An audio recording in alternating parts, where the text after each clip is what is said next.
നമസ്കാരം. ഞാൻ ഇന്നിവിടെ പറയാൻ പോകുന്ന കഥയുടെ പേരാണ് എല്ലാം നല്ലത് തന്നെ. പണ്ട് പണ്ട് ഒരു രാജാവുണ്ടായിരുന്നു. രാജാവിന് ബുദ്ധിമാനായ ഒരു മന്ത്രിയും ഉണ്ടായിരുന്നു. രാജാവിന് നായാട്ട് വളരെ ഇഷ്ടമുള്ള ഭാഗമായിരുന്നു.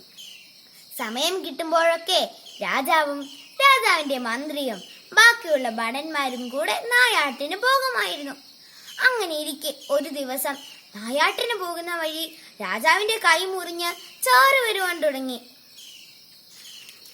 അപ്പോൾ മന്ത്രി പറഞ്ഞു, അത് നല്ലത് തന്നെ. അത് കേട്ട് ദേഷ്യം വന്ന രാജാവ് പറഞ്ഞു, എന്റെ കൈ മുറിഞ്ഞ് ചോര വന്നുകൊണ്ടിരിക്കുമ്പോഴാണോ അത് നല്ലത് തന്നെ എന്ന് പറയുന്നത്? ഈ മന്ത്രിയെ കൊണ്ടുപോയി ജയിലിൽ അടയ്ക്കുക. അത് കേട്ടപ്പോൾ മന്ത്രി പറഞ്ഞു, അതും നല്ലത് തന്നെ. ഉടൻ തന്നെ രാജാവിന്റെ ഭടന്മാർ മന്ത്രിയെ കൊണ്ടുപോയി ജയിലിൽ അടച്ചു.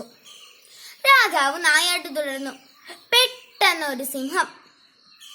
രാജാവിന്റെ ഭടന്മാർ 4 പാടും ഓടി മരത്തിന് മുകളിൽ കയറിയിരുന്നു.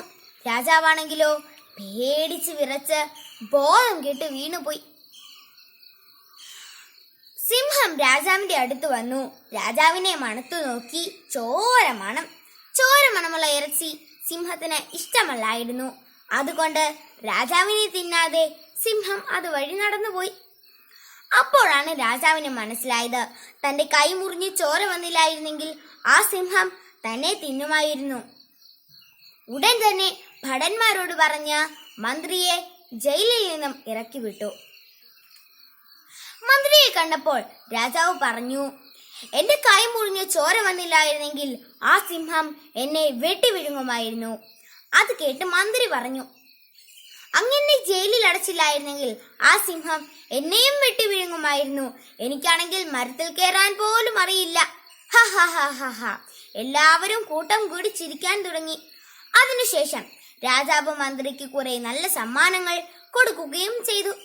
കൂട്ടുകാരെ, ഈ കഥയിൽ നിന്നും നമുക്കൊരു പാഠം മനസ്സിലാക്കാം. നമ്മുടെ ജീവിതത്തിൽ നമുക്ക് എന്ത് സംഭവിച്ചാലും അത് നമ്മുടെ നന്മയ്ക്കാണെന്ന് കരുതണം. എല്ലാം നല്ലത് തന്നെ. നന്ദി, നമസ്കാരം.